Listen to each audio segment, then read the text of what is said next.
কোনো রকম ঝামেলা ছাড়াই সন্ধ্যার টিফিনের জন্য এরকম মুচমুচে পুড়ে ঠাসা টিফিন একদম রেডি করে নিতে পারো।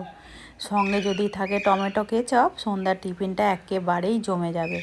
নমস্কার বন্ধুরা, কাজল ভিলেজ কিচেনে সকলকে স্বাগত জানাই। রোজকার মতো আজও রান্নাঘরে চলে এলাম। আজকের রেসিপি প্রথম থেকে লাস্ট পর্যন্ত দেখতে থাকুন, আশা করছি ভীষণ ভালো লাগবে। তো চলুন তাইলে শুরু করা যাক।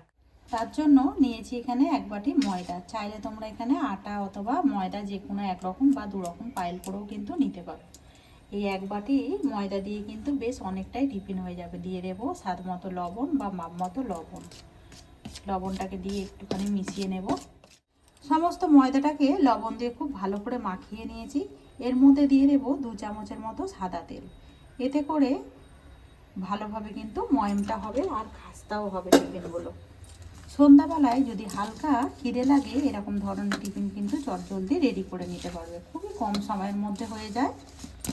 ভালো করে আমি ময়দার সঙ্গে মিশিয়ে নেব। এইভাবে সমস্ত উপকরণগুলোকে ময়দার সঙ্গে খুব ভালো করে মিশিয়ে নিয়েছি। আর এরকম মেশানোর পরে এরকম খুব সহজেই কিন্তু মুঠো করলে যেমন মুঠো হয়ে যাবে, আবার একটুখানি আঙুল দিয়ে চাপ দিলেই কিন্তু বালির মতোভাবে ছোটো ছোটোভাবে ভেঙে যাবে। এবার অল্প অল্প করে জল দেব। তো আমি এখানে সাদা তেলের ব্যবহার করেছি, তোমরা চাইলে এখানে ঘি অথবা বাটারও কিন্তু দিতে পারো। এবার অল্প অল্প করে জল দেব। যেহেতু সাদা তেল দিয়েছি, এর মধ্যে কিন্তু জলটা খুবই কম লাগবে। আর সুন্দর সফট করে একটু ময়দাটাকে মাখিয়ে নেব।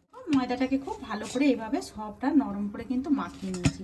আর এতটাও কিন্তু নরম নয়, কেননা এটা যেহেতু একটু ঢাকা দিয়ে রেখে দেবো, এটা কিন্তু বেশ আর একটু নরম হয়ে যাবে। এবারে এটা ঢাকা দিয়ে রেখে দেবো।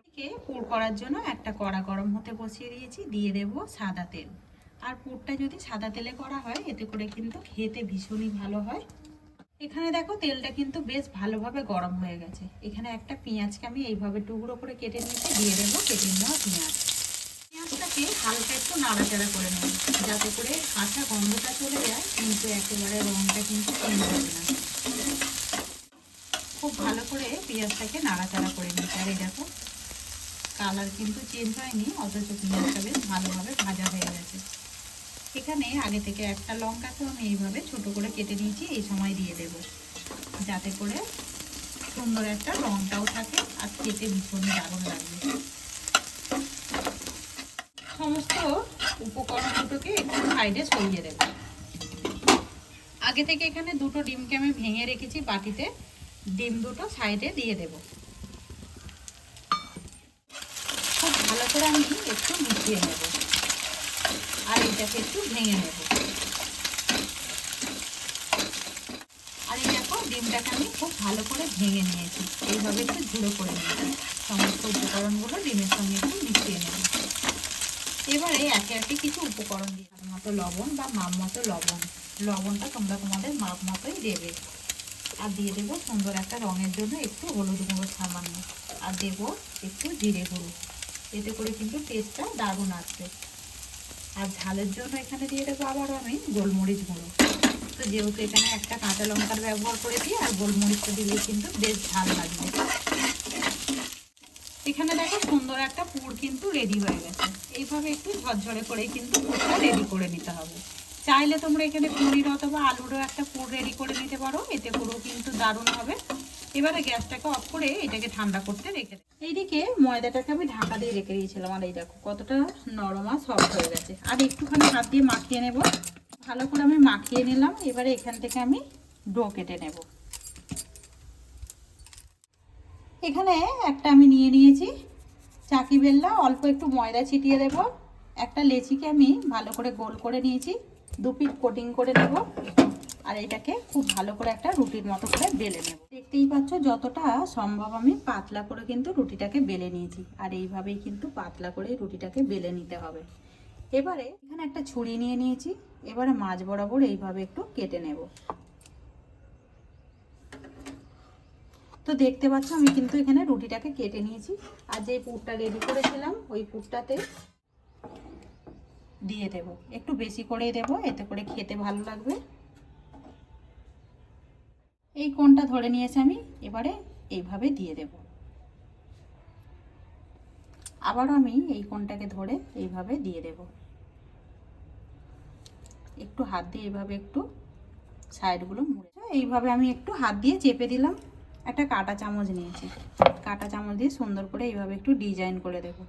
চাইলে তোমরা নাও করতে পারো, আর করে দিলে কিন্তু দেখতেও ভালো লাগবে আর খেতেও ভালো লাগবে। সাইডগুলো চেপে দিলাম, দেখো কতটা সুন্দর দেখতে লাগছে। এর জন্য আজকের এই টিফিনের রেসিপি আপনাদের কীরকম লাগছে অতি অবশ্যই কমেন্ট করে জানাবেন। যদি রেসিপিটি ভালো লেগে থাকে একটা লাইক করে দিয়ে এইভাবেই কিন্তু আমার পাশে থাকবেন। আর দেখতেই পাচ্ছি এখানে কত সুন্দরভাবে একদম ডিজাইনগুলো রেডি করে নিয়েছি। এবারে হাতে তুলে নেবই, দেখো কতটা দেখতে সুন্দর লাগছে। এই একইভাবে আমি সমস্তগুলোই টিফিনগুলোকে রেডি করে নেব। এখানে দেখো আগে থেকেই সাদা তেল গরম হতে বসিয়ে দিয়েছি। টিফিনগুলোকে সুন্দর করে রেডি করে নিয়েছি, একে একে তেলের মধ্যে দিয়ে দেব। আর এইগুলো খেতে সত্যি বলতে ভীষণই দারুণ লাগে।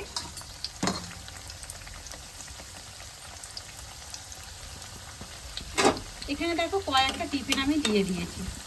একটু এগুলো সাইড করে দেব, আরও একটা সাইড থেকে দিয়ে দেবো। আর অনেকগুলোই টিফিন কিন্তু তেলেতে একসঙ্গে ভাজা যায়।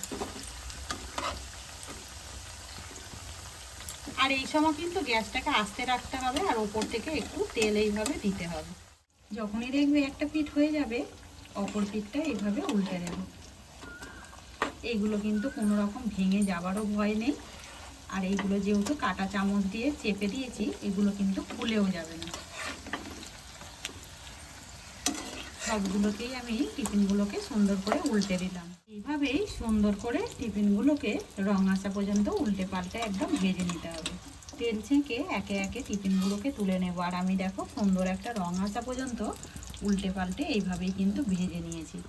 আর দেখতেই পাচ্ছ একদম পুরে ঠাসা টিফিনগুলো কতটা সুন্দর হয়েছে। সমস্ত টিফিনগুলোকেই ভেজে নিয়ে একটা প্লেটের মধ্যে সাজিয়ে নিয়েছি। আর এই দেখো দেখতে কতটা সুন্দর লাগছে। সঙ্গে নিয়েছি টমেটো কেচাপ। দারুণ কিন্তু খেতে লাগে, বাচ্চা থেকে বড় সবাইরই কিন্তু ভীষণই পছন্দের হবে। আর দেখো পুরে একেবারে ঠাসা, আর কতটা কড়মড়ে হয়েছে সেটা কিন্তু দেখতেই পাচ্ছ। আজকের রেসিপি আপনাদের কীরকম লাগলো অতি অবশ্যই কমেন্ট করে জানাবেন। যদি রেসিপিটি ভালো লেগে থাকে একটা লাইক করে দিয়ে এইভাবে আমার পাশে থাকবেন, আমাকে সাপোর্ট করবেন। আমার এরকম নিত্য নতুন রান্নার জন্য পাশে থাকা বেল আইকনটি প্রেস করবেন। সবাই ভালো থাকবেন, সুস্থ থাকবেন। ধন্যবাদ। আবারও কোনো নতুন রেসিপি নিয়ে ফিরে আসবো। আজকের মতো এই পর্যন্ত।